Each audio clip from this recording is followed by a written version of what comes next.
thought it was a perfect day to start clearing out some of the things in our freezer. What I took out was all the chicken bones, and I had some duck bones that we used all over the winter. Every time we use up a chicken and we don't eat from the bone, if we cut it off, I take those bones and I put it in the freezer. So now in the spring we have lots of bones left over. So after I have everything, I can put it all in a pot and I can make a nice chicken stock. So today is stock day. So what I did is all the raw bits, all the feet and the necks and the hearts and the carcasses, I roasted that off to get a nice little roasty brown color.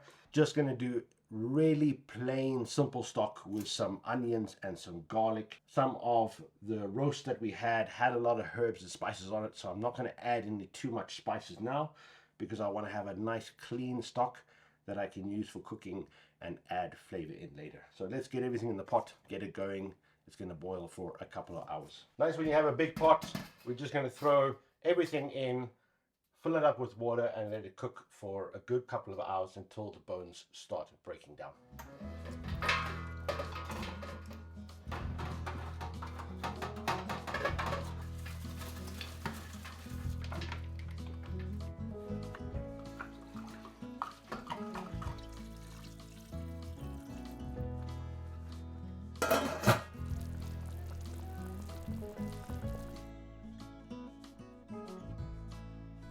Spring is fast approaching and we need to start clearing out this greenhouse because within the next week or so we need to start putting in our spring crops. We're going to start today, actually we're going to take out some of this Chinese cabbage. We've actually let it go a little bit too long. It's not looking so great, but we're going to turn all of this into a kimchi so that we have some nice kimchi for the spring. We're starting to remove things that we can start putting other things inside the greenhouse so we're not just wasting too much because it's much more than we can ever eat. But we're trying to save as much as we can. So today we just want to get this out as it's starting to go too long and turn it into a kimchi. Right. Kimchi day! Kimchi day. It's not looking so great, but anyway. We can make some kimchi out. We're learning. We're learning slowly. Some good things, some bad things. Some good.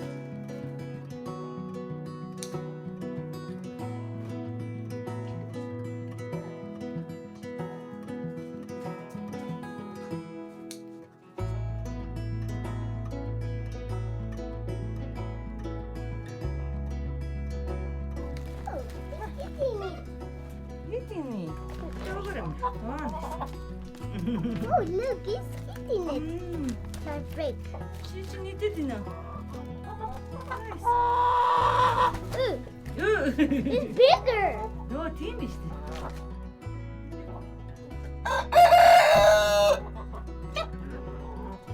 You get excited about soil. Some people would understand. But anyway, the great thing is as we progress and we keep using the soil and we keep adding amendments to it, we can see how the soil is actually improving and improving every time. We're not going to dig it too much up. We just loosen a little bit of the top once we take all this salad out. Then before we plant in here for the spring, we're just going to add some amendments, some compost and maybe some slow released fertilizer or something to really enrich the bed. But otherwise the soil is looking great. Ready for the spring. Yes. Oh, just got to clean it up. See what we can use and what we can't. Okay.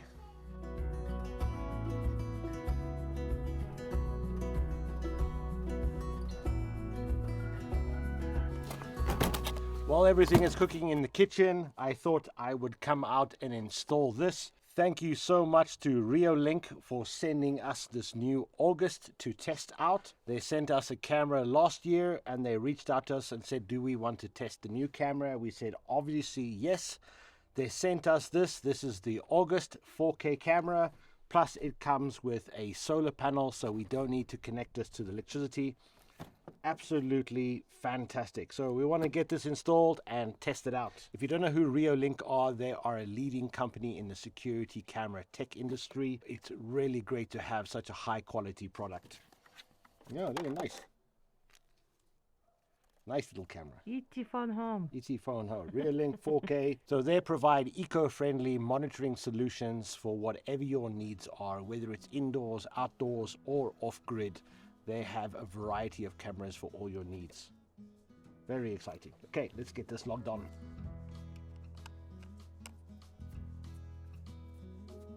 For memory card and then on off. Ooh. The nice thing is it comes with a strap. You don't have to screw it in. We will screw it in, but we're just going to test our different spots. So I just want to try this out because we're not sure exactly where we're going to permanently have this camera. And if we were going to have it permanently here, I wouldn't tell you anyway. That would be stupid of me. Exactly. But anyway, we test this out and see how it works with a strap. Okay.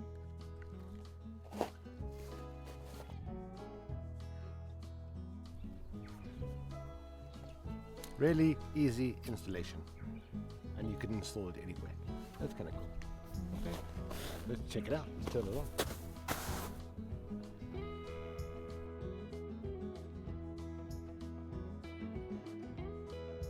What we really noticed from these cameras are how crystal clear their video is. Thank you Reolink for sending us a camera. We really appreciate it. They are also having a spring sale now at the end of March. So they have given me a link which I'll leave in the description down below. If you click on the link, you can get huge summer discounts for the next couple of days, and go check them out, see what they have. Fantastic brand. And when you purchase a camera, you will be directly supporting our channel as well. So thank you so much. All right, let's head in. I'm sure the chicken stock needs to be sorted out. The chicken stock has been going for a good couple of hours now. I've just been actually taking away some of the fat because we had ducks in here as well, so there's quite a lot of fat. I'm going to render this down and then keep it in the fridge. That's always nice to have. I've been looking at the bones because you want the bones to kind of turn white. Then you're getting all of the goodness out of them, which it is just about done now. So what I'm going to do is I'm actually going to turn this down, let it cool down, and then we'll transfer it into containers and stick it in the freezer, ready to make some nice food.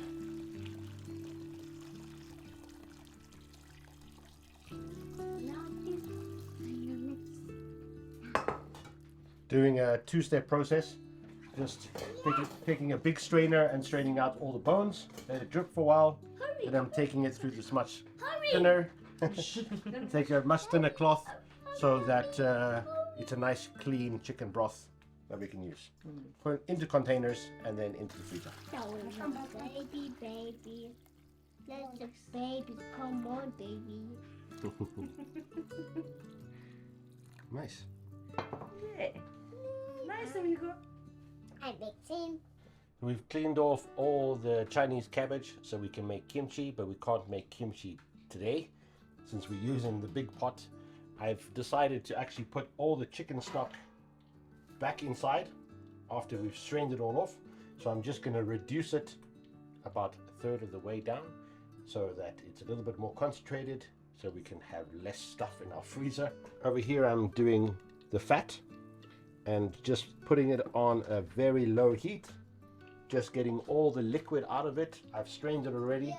So once the liquid is out of it, I can cool it down and keep it in the fridge for whenever we want to use it to cook with. Okay. Hey Flamey. Come on, Flemmy. So I'm the robot. we're just going to let this reduce, then we'll cool it down and put it in the containers again into the freezer and clean this all out, and then tomorrow morning we'll pick this up and finish off this kimchi. A lot of things to get done this week. Spring is coming. Spring is coming. Spring is coming. Yeah.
So that's our spring kimchi done. We like to do this at least 3 or 4 times a year. Once you have made your own kimchi and tasted it, it is so much better than store-bought. I don't think we'll ever buy kimchi unless we really have to. We have made this on our YouTube channel before, so if you want a full recipe, I will put it in the link of the description so you can watch that video and see all the recipe, exactly how to make it. We're going to stick this somewhere so it can ferment over the next couple of days, and when it's done I will do something really nice with it and show you. Alright, let's get it fermenting.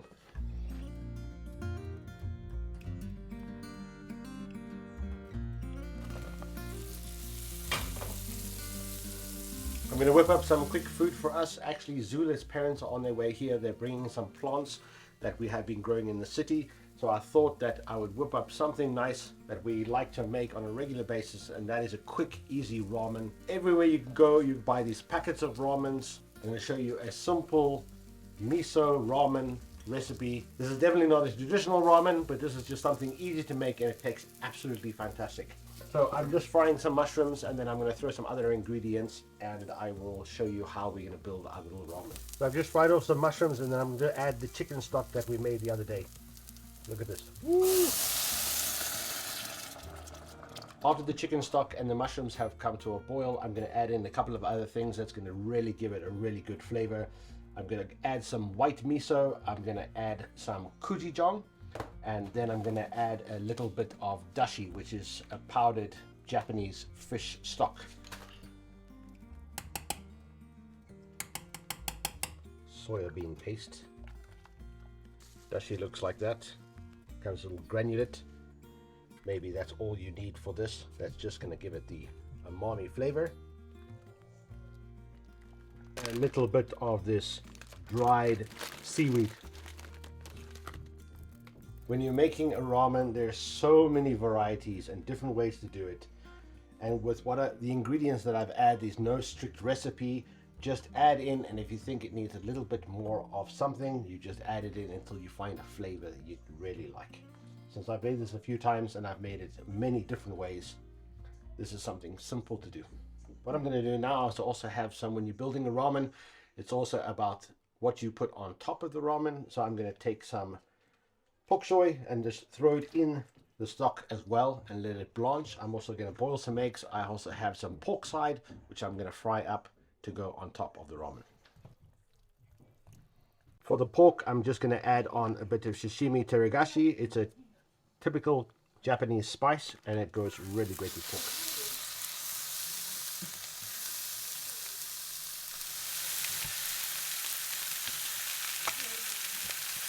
For the ramen, of course, unfortunately we're not making it ourselves yet, but I just got these pre-made ramens. They just need to go into water for 1 minute. All right, let's make up the ramen and show you how we're going to put it all together.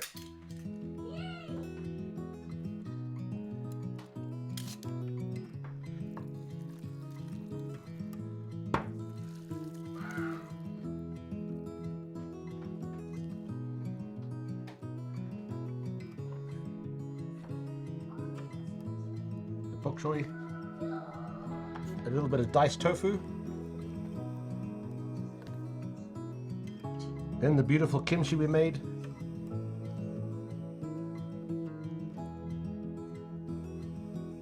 the pork,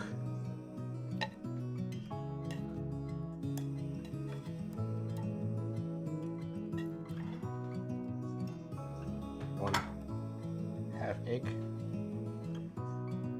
then a pinch of sesame seeds, a couple of drops of sesame oil, and finish it off with a bit of diced sushi paper.